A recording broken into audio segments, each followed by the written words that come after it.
Alright, hello there, geometry students. Mr. Pouts here, and this is section 7.3, all about proving triangles similar. We've already done stuff with proving triangles congruent, but since this chapter is all about similarity, we're going to prove some triangles similar. Alright, so there's the goal. Have the goal written down. It's I can use theorems and postulates to prove similarity and to find indirect measurements in triangles. So, a couple of things as we're going on here. In determining whether two triangles are similar, we needed information about all three pairs of sides and all three pairs of angles. So sides had to be proportional and angles had to be congruent for triangles to be similar. In this lesson, we're going to find some easier ways to determine whether two triangles are similar. So let's start it off with a couple postulate and a couple theorems. So these are going to go, you should add these to your theorem sheet right away. So the first one is the postulate. It's the angle similarity postulate. It says if two angles of one triangle are congruent to two angles of another triangle, then the triangles are similar. So if you can at least prove that two angles of the two triangles are similar to each other, then we know that in this case we'd have triangle, we'll say RST is similar to triangle LMP. All right. So if all you have to figure out is that two angles are congruent, then it's going to be a similar triangle. That's for triangles. All right. Another way to prove triangles are similar is the side angle side similarity. So we've already had the side angle side congruence postulate. This is a little bit different. It says if an angle of one triangle is congruent to an angle of a second triangle, and the sides that include the two triangles or the two angles are proportional, then the triangles are similar. So if we look at our two examples here, if we have that length AB is proportionate to length QR, and that same scale factor for AC and QS, and we have that the included angle A and angle Q are congruent, then we know that triangles ABC and triangle QRS are similar. So we have angle, we have side angle, side, and those sides aren't congruent, we have those sides that are proportional. And the third way here, we have the side similarity theorem. If we know that all three, so it says if the corresponding sides of two triangles are proportional, then the triangles are similar. If all three sides have the same scale factor, where they're proportional, then we can say that the two triangles, triangle ABC, are similar. And this would be triangle QRS. All right, so let's use those. Let's do a couple examples with those. Might not go through all the examples, but here we have three of them. Determine whether the triangles are similar. If so, write a similarity statement and name the postulate or theorem you used. If not, explain. So we have two triangles here. We know nothing about angles, so I don't think we can do anything with the angles. So I'm going to have to use the only one that had just side stuff, which I think is theorem 7.2, so side similarity. So let's check. Let's go from this one to this one. So the scale factor would be the smaller one over the bigger one. So we have 20 over 36. We're going to wonder if that proportion is the same as, we have to spin it. I think it's 20 over 30. 20 over 30. 8 over 12, because they're not in the same orientation here. And it would be 24 over 36. So that reduces to 2/3. This reduces to 2/3. And this would reduce to 2/3. So yes, they are. So triangle ABC, now we got to have the correct order here, is similar to triangle OPN by the side similarity theorem. All right. Let's look at number two. Number two looks like we're looking at the smaller triangle and the large triangle.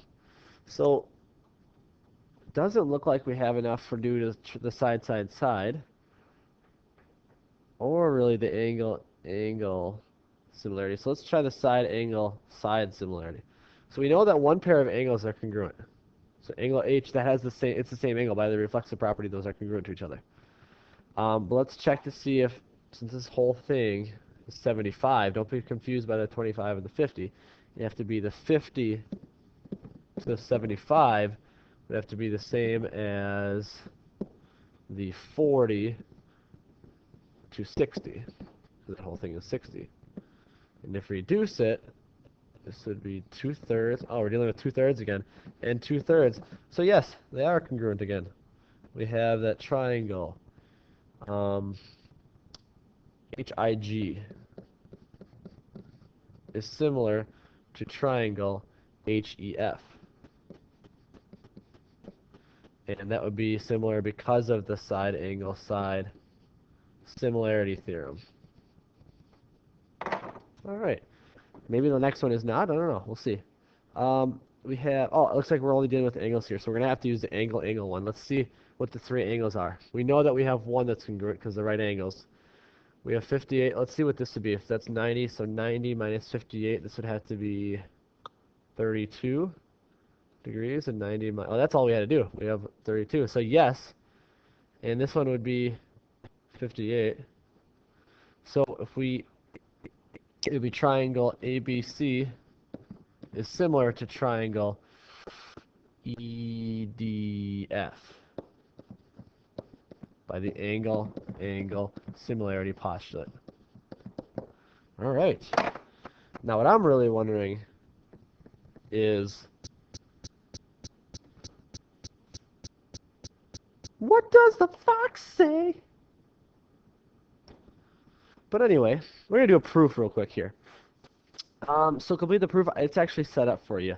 So why don't you try this on your own first. Pause it, try it on your own, and then follow along with me and see if you did it right. All right. So, first one should be easy. The given, PQ is 3/4 of PR, and PT is 3/4 of PS. That's a given. That should have been an easy one, hopefully. Let's see.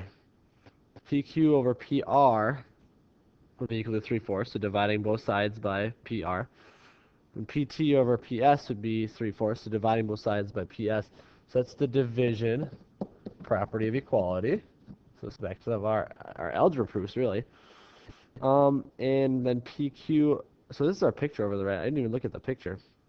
We're just trying to figure out that two triangles are congruent. For this one, you really just have to look at the things and figure out the reasoning. But if you were to do this on your own, there might be other ways to do this, if depending on what you're given. So we're doing the algebraic, we're looking at it algebraically right now. So what we did there, we then showed that the proportion of PQ to PR, so those are this side and this side, the corresponding sides, is the same proportion as PT to PS. And that's what we want. There's two sides. That's great. And that right there, the reason there would be substitution.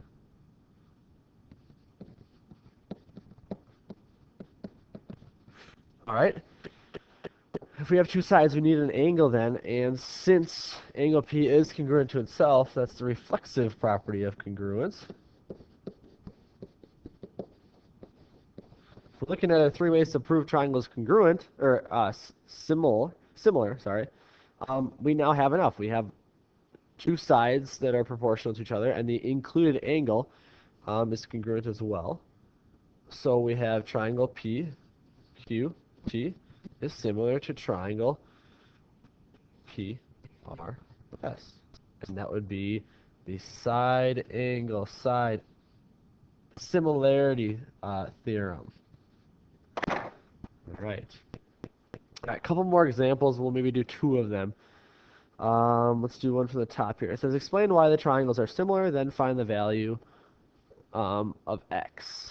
So, what should we do? Let's say we do number 6. All right, number 6, make sure you're looking at it and you rotate it so you know which spots or parts are corresponding. And since there's nothing with angles here, if we can prove that there's the side, side, side similar, I think is what we're going to have to do. Then I think well actually, these are congruent. We have an angle here. So we have a vertical angle, so we can do side angle side. So let's do it to these two sides. The 9 would go to 12, and we want to know if that proportion is the same as, or that ratio is the same as 21 to 28, or no, yeah, 21 to 28. So it reduces to 3/4. They both reduce to 3/4. And we have an included angle that would be congruent. So they are congruent because of the side angle side similarity theorem again. And then to prove that, to solve for x, we'd have to make a proportion with that part with the we'll move this up here. With the 4x minus 4. So we can use the 9. Well, we can use 3 or 4 because we know the proportion has to be 3/4. So 18 over 4x minus 4. I did put the 18 on top because it's the smaller of the two. It would have to be congruent to 3 over 4. Do some of our cross products property that we reviewed in section 1. And 18 times 4, that'd be 3672, I believe. Yeah. So 72 equals 3 times 4x minus 4. And when you distribute, that's really 72 equals 12x minus 12. Add 12 to both sides. You end up with 84 there. Equals 12x. If you divide both sides by 12, I think x equals 7.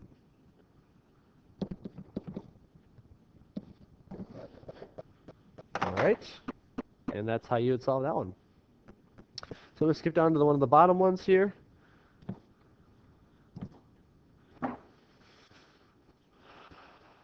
All right, let's do number 8. At 4 p.m., Carl stands. Let's check how much time we have left. I'll stop it early if I have to, but we can do number 8 yet. At 4 o'clock, Carl stands next to his house and measures his shadow and the house's shadow. So let's say we have his house. There's a little chimney, smoke coming out. Little window here. Doors right here. Right there with a doorknob. Little window here. What a beautiful house. So Carl is going to stand right by his house. We're assuming the sun is up over here somewhere. There's my blue sun. Carl stands next to his house and measures his shadow and the house's shadow. Carl's shadow is 8 feet long. So the shadow, let's say this is our shadow. Should be the same for this. This is 8 feet long from him to there. The house's shadow is 48 feet long, so 48. So this would be 40, but the whole thing would be 48. Okay? I know it's not accurate. I apologize for that. If Carl is 6 feet tall, how tall is his house? So this is where this is the second part of our goal, is the indirect measurements. We're really using the fact that we know that these are going to be similar to find missing pieces, the indirect measurements that maybe we wouldn't be able to measure otherwise, because trying to measure that to the top of a house would be pretty hard to do. So we can use information that we have to help figure it out. So if we look at it, we know that the two triangles will be similar.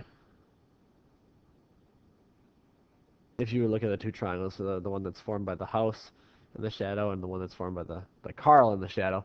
So you can look at the proportions then. So the proportion of Carl's shadow would have to be 6 feet tall and makes an 8-foot shadow. The houses would have to be whatever x is feet tall over a 48-foot shadow. And just using a proportion here, we have that 8x equals 6 times 48. Now, I don't know if I remember 6 times 48, if I can think of that in my head. So we're going to write it out. 6 times 48. Oops, that's supposed to be 8. 24, 28. So 288. And then 288 divided by 8 to figure out what... Oh, that would not work. To figure out what the height of the house would be. So we're going 3 times 24, 8, and 6 times. So 36 feet tall. If I did my math correct. So X, that would be 36-foot tall house. Alright. So what I'd like you to do on your own is to finish some examples if you can and do the error analysis. That's the closing question at the end here. Find the error in this situation. And make sure you go back and look at the goal and figure out, what does the fox say? And then have a good rest of your day.